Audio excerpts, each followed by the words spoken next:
Rampurhat Janakalyan trust শিক্ষা, স্বাস্থ্য এবং পরিবেশ নিয়ে কাজ করে চলেছে এবং আগামী দিনেও করবে। আমাদের রামপুরহাট শহরের পার্শ্ববর্তী গ্রাম শ্রীকৃষ্ণপুর পাকুড়িয়ার একটা ছেলে ইরফান আলী, যে একটা দৃষ্টান্তমূলক উদাহরণ।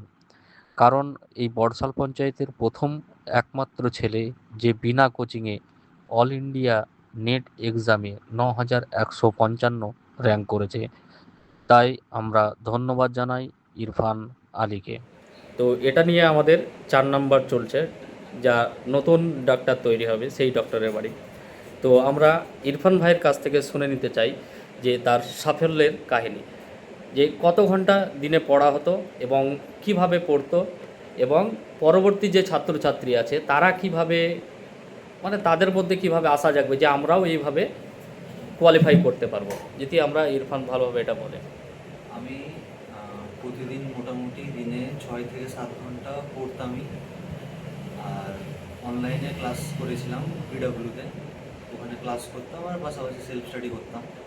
এভাবে পড়াশোনা করেছি আর পাশাপাশি অনেকগুলো টেস্ট সিরিজও দিয়েছি, অনেক পরীক্ষা দিয়েছি।